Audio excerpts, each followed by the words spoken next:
Hey everyone, John here again with 18 Inches Down. Today I wanted to dive right into this place called the non-resistance zone. It's your place to complete freedom, my place to complete freedom.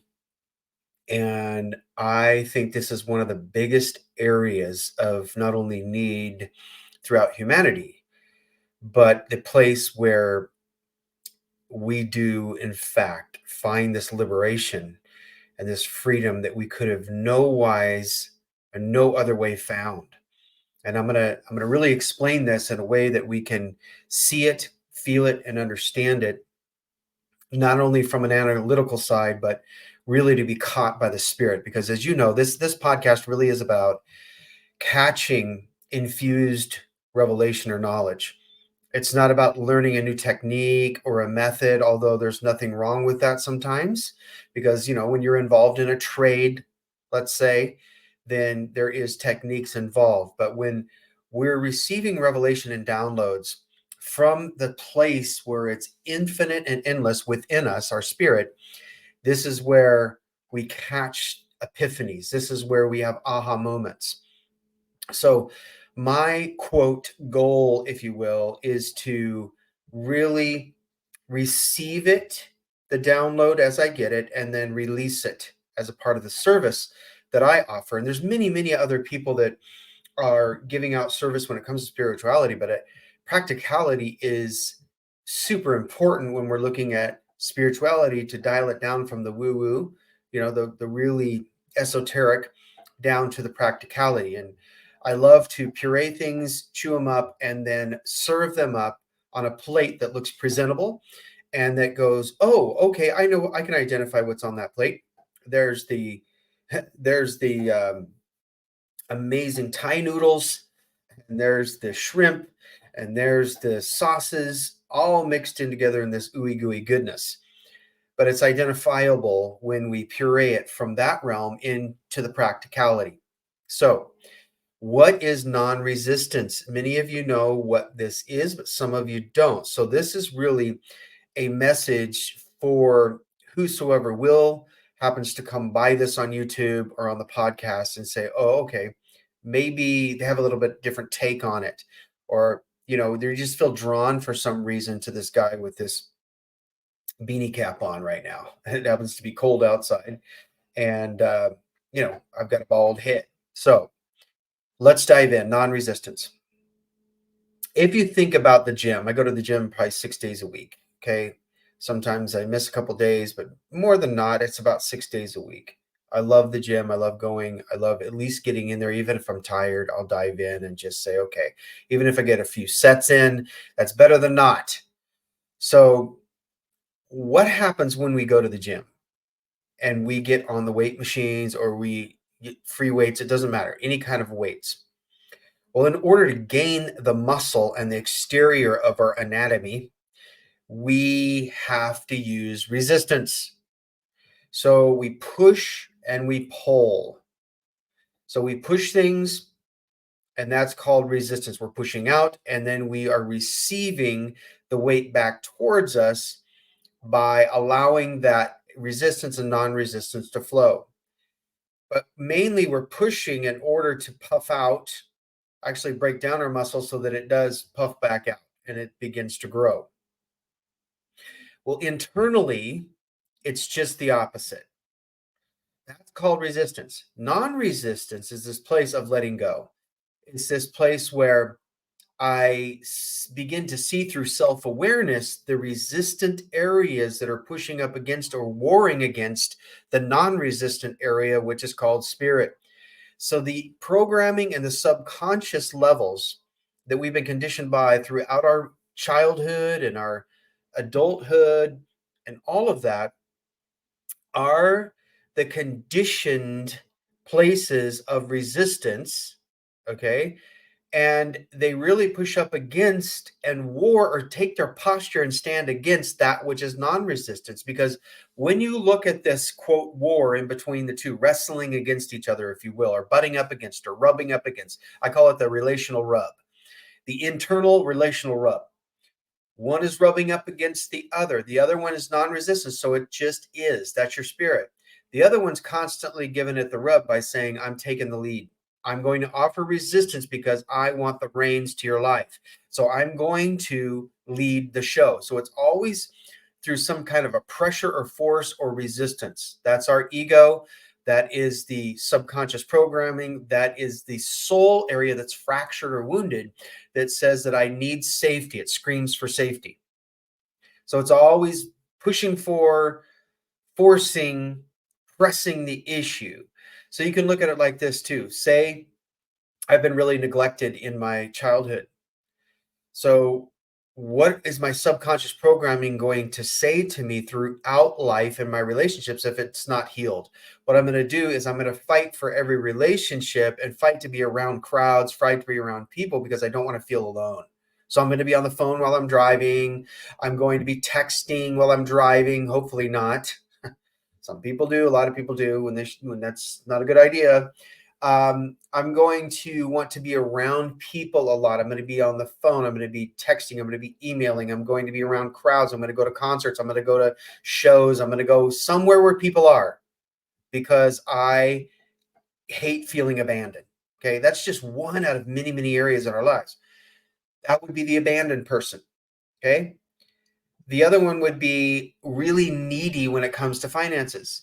So we're always checking our bank account. We're checking to see if somebody bought our product. We're checking, scrolling through our content to see if there's likes on there, if there's views, if there's, we're asking people, hey, did we sell anything at the store? If you own a store, the list goes on, right? Checking the count all the time because you're concerned about where your totals are, where your sum totals are, and then you have a scarcity mindset because of lack.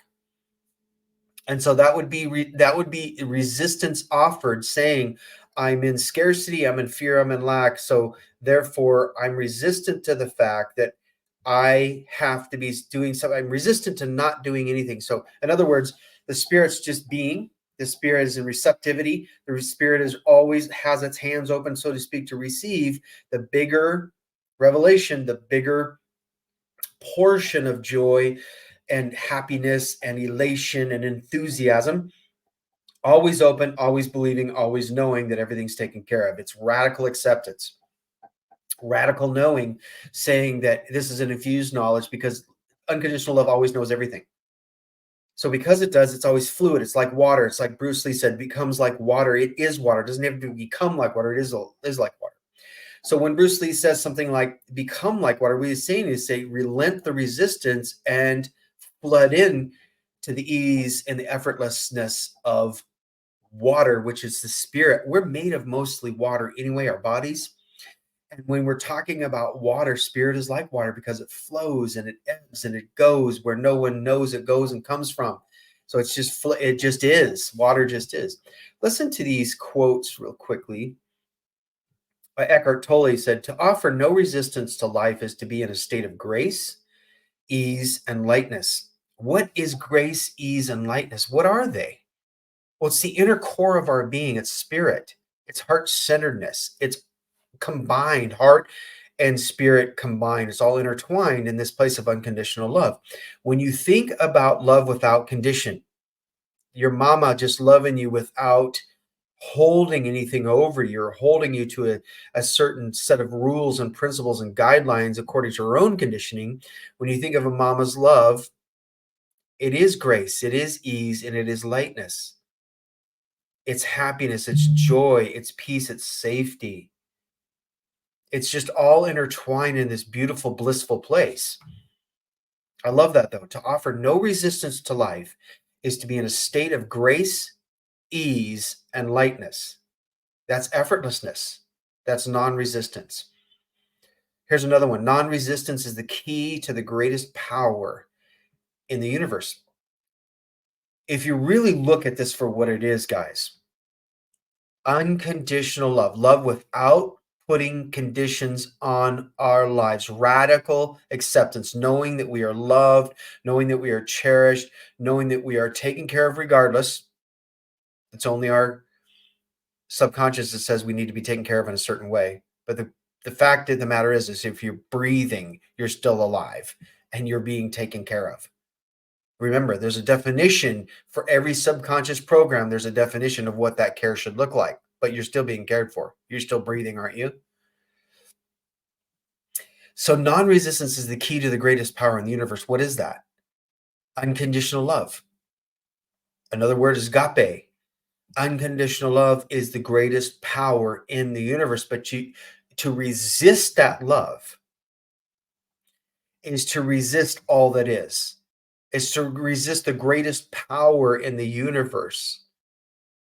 We don't want to be found kicking up against the goads, so to speak, like Jesus said, kicking against the goads, meaning it was the oxen kicking up against the spikes that were of the cart that was actually pulling. So it wouldn't like being harnessed in, so it would kick against it and then begin to injure itself.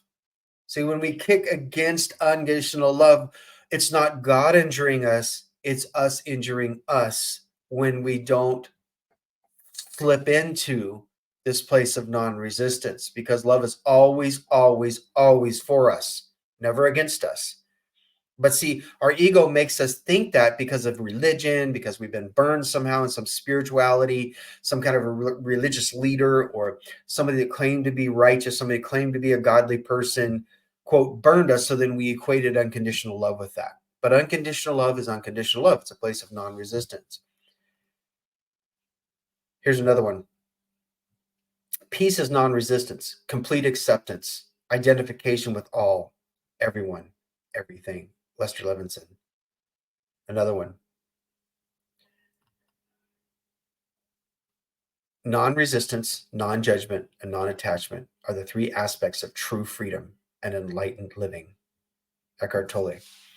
You know, one of the most challenging things for people that are really driven and really in a place of, I've got to make it happen because they don't know any difference. Your granddaddy did it, your dad did it, and now you're doing it. One of the most challenging things is to learn this place of surrender and allowing, because we feel that we need to do something all the time in order to make it happen. After all, we go by this saying in religion land. Many people that are involved in religion, they go by this saying, if you don't work, you don't eat. Nothing can be further from the truth when you're in a place called non-resistance, because food is always offered to the birds. Food is always offered to nature.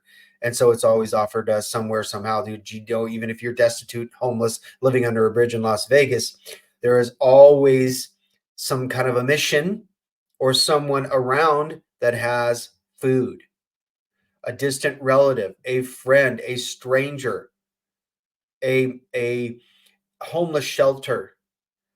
So again, we put conditions on or expectations on a God according to our paradigm of where we've been burned or wounded or traumatized. And so then we wonder, well, why aren't you taking care of me lavishly? Why aren't you taking care of me in a way that my programming says you need to take care of me?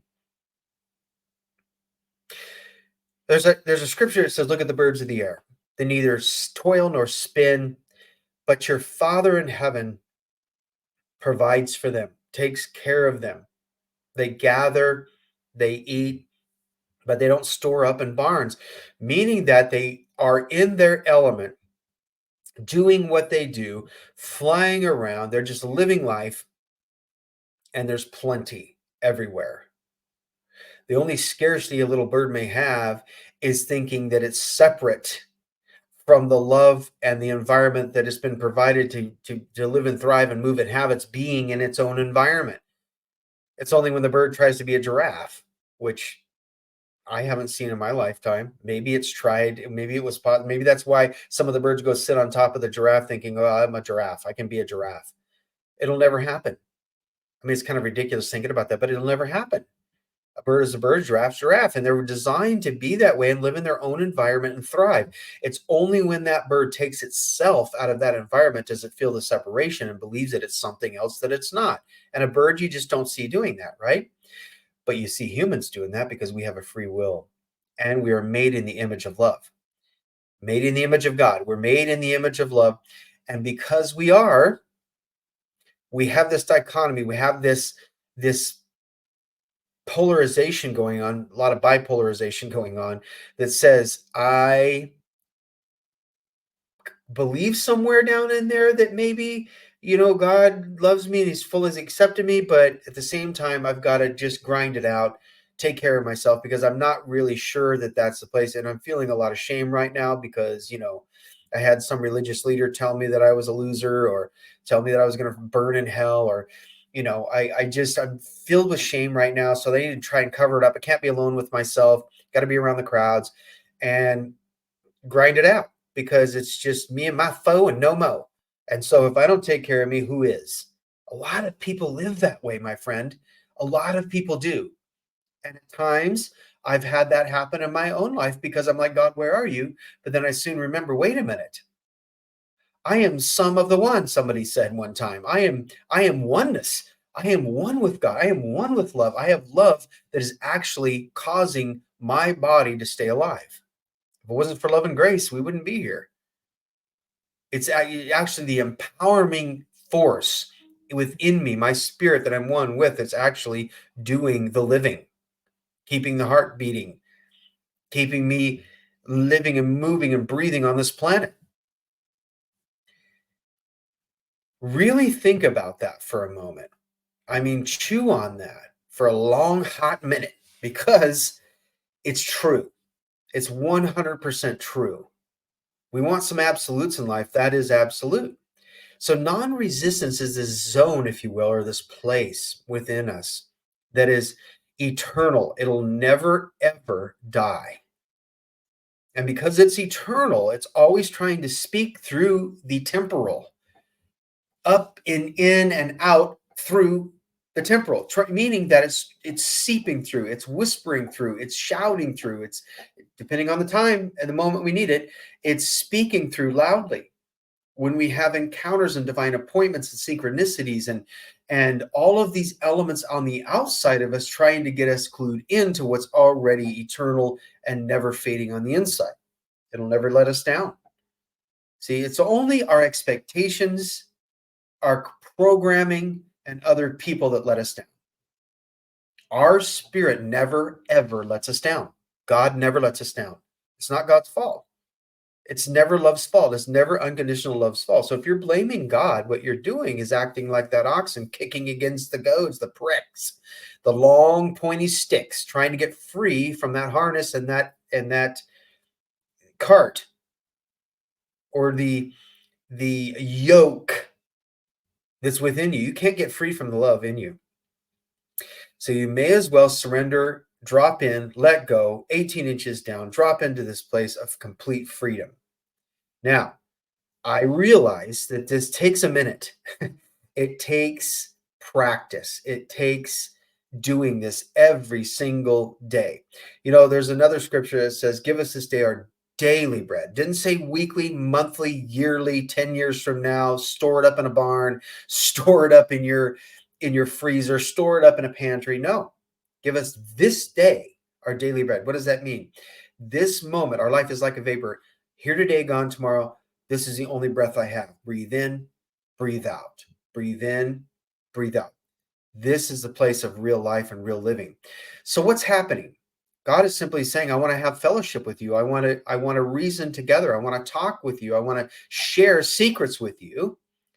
But I'm not going to do it tomorrow. I'm going to do it right now because this is a place I choose to set up residences within you in oneness right here, right now. Not tomorrow, not next year, not 10 years from now. No, today, right now. But the issue is our programming always takes us out from the to the past to remember some tragedy, trauma, some wrong that was done to us, or longing for a better tomorrow, a brighter future. Nothing wrong with dreaming, you guys. Nothing wrong with, planning a little bit, saying, hey, I'd really like to, start moving towards the dream here. But where do you do that at? You do that not tomorrow. You do that right now. So I say the best business plan in the entire world is right in front of you. It's called right in front of you or the next step or the unfolding. That's the best business plan. Not a year from now, not 2 years from now, 3 years from now. It's okay to daydream. It's okay to look at those things and say, yeah, 5 years time, I would like that, but to hold on loosely, because the minute we put a death grip on it, what we're doing is empowering our egoic structure to say this is how it's got to be, because if it doesn't, then I'm not okay. I don't feel good. I'm not joyful. I am not content. I will not feel good until that takes place. What is that? That is the hurt and the woundedness and the trauma that's buried in us, and it's anchoring itself in resistance against the non-resistant nature that we are, called spirit and heart. And so when we begin to loosen the death grip on that, then we begin to see glimpses of God. We begin to hear the eternal. Begin to see and feel our way through that radical acceptance, because we have been radically accepted. We have been loved to eternity and back. We are one with love. So how can we not be loved? If God is for me, who can be against me? If we continue to push up against that, then we'll continue to have the same results, and that's called insanity. Insanity. Not I'm insanity. No, you're insane, right? So, the place called complete freedom is, look at it like an ocean inside of you, because again, our bodies are made of mostly water, but then the spirit is likened unto water. In many contexts in spirituality, it's likened unto water. So, because it is, it's like this never-ending ocean. When you stand at the beach and you look out, you can't see land on the other side. If you're standing like looking out of the Pacific Ocean or Atlantic Ocean, you are looking out and you can't see any other land for like miles, not with the naked eye. Unless there's little islands there, I get it. But if you're looking out, you can't see it. Now, picture that going and going and going and having no end. That's what's inside of you and I. That's called our spirit. It's the entire universe inside of us, because we're in it. We're one with it. Now, that's mind blowing in itself, but that's 100% true. And because it is, there is no end to the love, because it's made out of love. It's upheld by love. It just look at all of the planets as if they were hanging by strings, and there's strings of love, except there's no strings attached. These are invisible strings of non-resistance called love strands. And so when we're looking at it from a perspective, okay, I'm anchored in love, but that anchor has no bedrock of ending, if you will. It's the alpha and the omega, saying that, wait a minute, I'm anchored in an eternal substance that can never be corrupted or faded or die. Then that's true safety. It's the only place of real safety and security. We don't have security in paychecks. We don't have security in jobs. We don't have security in even businesses. It may be a very temporal thing to where we have some money in our account, but you know as well as I do, COVID hits and that sucker's gone. Your savings account is gone overnight in some cases, right? Now, some people can get real smart and they can manipulate things and get the ego working overtime, and they can just manipulate their stocks and their bonds and their investments just right, so they can have a little extra, but then that implodes. Something else comes along and human error comes to play, and then you're chewing, next thing you know, you're chewing your investment banker, your investor out, you're the guy that's handling all your funds, right? And then you're like, oh, there's no security in that. Think about it. Those are material things outside of ourselves that rust and corrode and fade away, but the only eternal substance inside of us, the only place of non-resistant safety, is inside of us. So when we begin to live this way, practicing this daily, how do you do that? Well, like I mentioned before, when you wake up in the morning, you throw your hands in the air like you just don't care. Then you begin to release the day before by purposefully going into this place, put on some nice music without words, I would prefer. I would challenge you to not do words, because words distract sometimes, most of the time. But go into this place of just some nice music, and then put your hands out like this, open, like you're receiving. You can put them down on your side and just open them. That's what I do. I sit on my bed, get up, get some coffee or tea, and then just sit there with my hands open and just go, and then breathe in and breathe out and just be conscious of your breath and just begin to release any thoughts that may flood in from the night before. That's offering up non-resistance to the resistance from the day before. You ever notice that many things from the day before flood into the next morning if we allow them? Those are called resistance things from the ego, programmings, resistant programs. And what we do is we're trying to rewrite the program. We are, in fact, rewriting the program when we begin to receive radical acceptance, saying, I'm loved no matter what. Even if I don't feel like it, even if I don't see evidence of it, I am loved because I have breath in my lungs. And that breath comes from love, that comes from God. And when I begin to open up like that, even if it's for 5 minutes, you guys, that's a start. Begin to receive, just receive. So I just sit there and I don't beg, I don't resist, I don't force things out of my head. I just watch them pass by and then sit there and receive the love that I am, receive the love from God. And I just receive the bigness of acceptance and love and approval because it's already there. And I receive the completeness. We're already complete on the inside. Your spirit is already complete, guys. There's no fixing needed. Don't need to fix your spirit. Really let that sink in. You and I do not have to fix something that does not need to be fixed. Think of your spirit as this perfect superhero without any flaws, without any weaknesses, without any hiccups, without anything. It's like this ultimate man, ultimate superhero, and you can't find any weaknesses in it. That is your spirit. Now, your makeup, your persona, your personal reality, your personality is the stuff that has issues, is the stuff that has flaws and weaknesses, and that's beautiful too. So when you send love to it and you welcome that in and to integrate into the perfect superhero man that you are, it begins to integrate. You just welcome it in, welcome the things that float by, and you're like, oh, okay, there's a flaw. Oh, there's something I don't like about myself. Oh, there's something somebody said to me. Oh, there's somebody that hates me. Oh, there's somebody that hated on me on the comments on Facebook. Oh, you know what? My boss doesn't like what I said. Oh, I can't add up with my mate. I can't add up with my kids. I can't up da, da, da, da, da. Goes on and on and on. Then you just welcome that right into the massive superhero that you are that has no flaws and issues. And what it does, that superhero swallows it up, loves it up, and it begins to be integrated. And here you come, the ultimate man. The ultimate man has just arrived. Now, that takes some time because we have lifetime, we have eternity, and we shouldn't be in a hurry.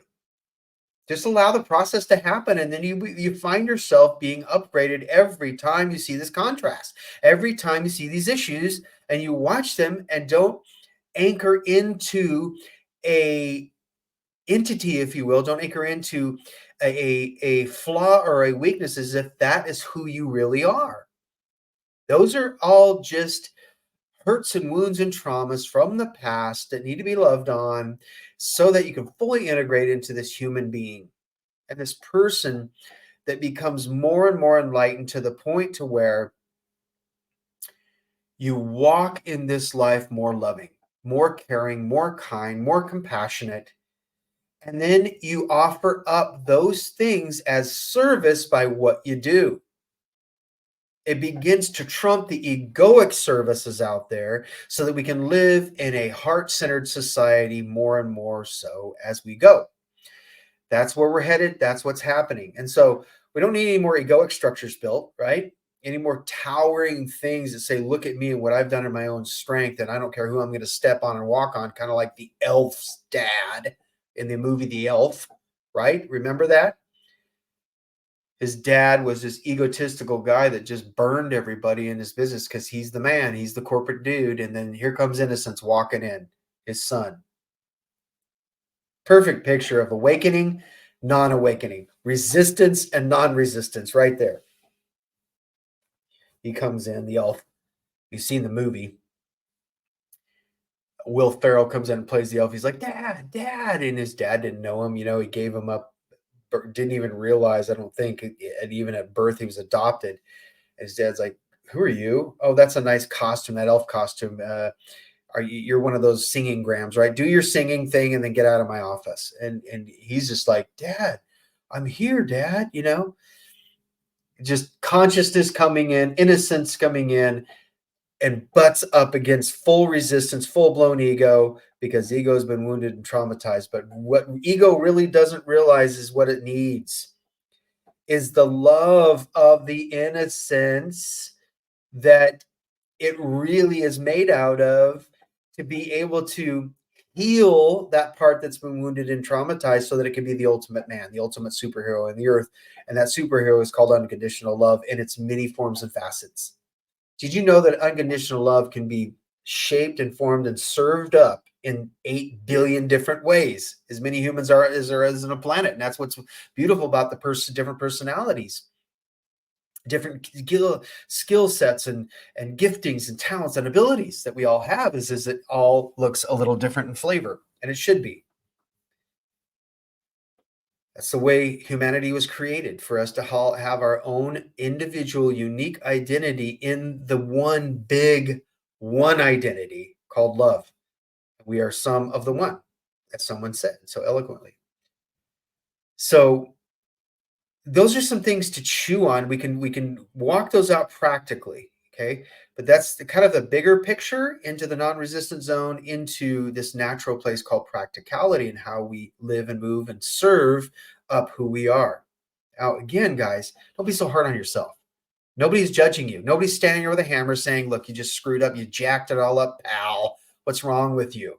Time to take you out. You're going to burn in an internal inferno because I don't like you and you didn't receive who I was," and all this kind of stuff. You're made of unconditional love. You are the very substance of it. So am I. We all are. Even the terrorist of all terrorists is made up of it. Doesn't know it, doesn't realize it, like many of us. There's just different degrees of hurt and pain that have moved into hate and anger and prejudice and racism and all the rest. Okay? But the real you, the real me, is this place of called non-resistance, and it's love equals love. That is complete, just a place of complete freedom. And then we get to have the adventure of a lifetime from that place, you guys. But it doesn't have to start 5 years from now when you think you've got it all right. You're all healed now. You're all well. If we waited we're going to be waiting lifetimes for that to happen, because many of us, it runs deep. This programming, this hurt, this pain, this trauma runs really deep. But we can experience healing and freedom on a daily, moment by moment basis in the here and the now. The more we subject ourselves to it, the more we open our hearts to it, the more we sink down into it, the more we let go, the more we line up and align to this place called love within us, the more we're going to find ourselves in service in all of our authenticity and our relatability. See, that's where life is at. I'm not turned on by the guys that think they're perfect. That doesn't do it for me, guys. Not at all. I want to see the superhero football player, the superhero sports figure, the superhero speaker, the superhero president, the superhero whatever, in their superhero state. But I also want to see the flaws and the vulnerability of that superhero state, because it's something that I can see in the contrast and say, wow, that person's integrating. They're self-aware of that they are a superhero, but they're also aware of their frailty, and they're welcoming it in so that they can integrate and become healed. And it's a beautiful, beautiful thing to watch. It's a freeing thing to watch. It is an amazing thing to watch, because now they're human. If they were just became a superhero, Michael the warrior archangel, and began to fly away, well, then fly away already, right? You don't have a human experience anymore. That's when we drop this sack of bones here, this beautiful sack of bones, this wonderful, handsome sack of bones, and we drop it and we fly away. When it's time, it's time. But when it's not time, then we want to see it all. Here's what I love in authenticity in the non-resistant zone is seeing Thor in the Marvel movies. Thor's my favorite. Iron Man's close second. Watching Thor, you remember I forget which name it was, if it was Ragnarok or if it was one of the other ones. It doesn't matter. Where Thor gains all this weight and he's drinking beer and he's all fat and sloppy because he took a shot. He took a he took a shot right to the ego and he didn't process it right. He's like he's a superhero, but he's just like, I'm really wounded. I'm a wounded man. I'm frail. I'm a man. Part of him that is the ego, right? The egoic structure. And he's just like, I'm going to give into the egoic structure. I'm going to give into the subconscious programming here and I'm going to check out because what's it matter anyway? I'm not going to win this war. My friends are dead. I'm going to go take off somewhere and go alone and just go drown my sorrows in beer, right? You know the scene if you've seen it. And then the guys come back and they remind him of who he is and that they need him in service because that's who he really is, a superhero, the real him, the real spirit of him, all unconditional love in service. We need you, superhero. We need you, Thor. And he's like, no, no, man. And he starts crying and he starts getting all emotional and he's all in that wounded state, right? And they're like, come on, dude, there's beer on the ship.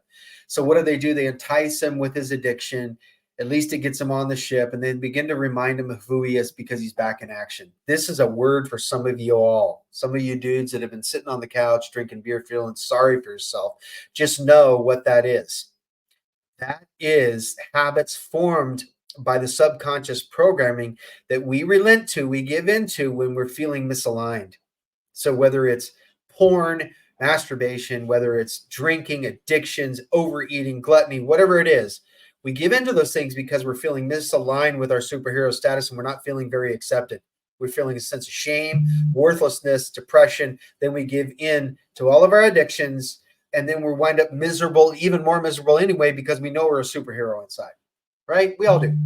Every man, every woman knows that they're a superhero inside. We know that. We understand that we have a sense of that. Some of us are just buried by all of the programming and the conditioning and the habits and the addictions so much so that we forget who we are. We forget who we are. We forget that we are a non-resistant zone of superhero status. We forget that we are a complete place of freedom. We forget that. We just think that we are the outside conditional things that the egoic structure is made of. We just think that we are. That's just who we are. No, we're not. We're way, way, way, way beyond that, way more than that. So remind yourself, if no one's around to invite you into the ship to get back into service to be your superhero, Thor, remind yourself of it. Get in front of the mirror and say, no, I'm a Thor inside.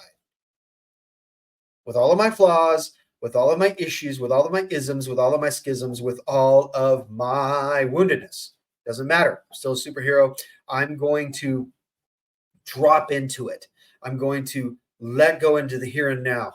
I'm going to release into non-resistant state that I really am. I'm going to release all resistance. And I'm going to drop into this flow and this power of never-ending, relentless acceptance and approval and unconditional love. That's who you are, man. Remember that. All right. Till next time, it's only 18 inches down, guys, to your superhero. We'll see you in the next one. Thanks for watching. Thanks for listening.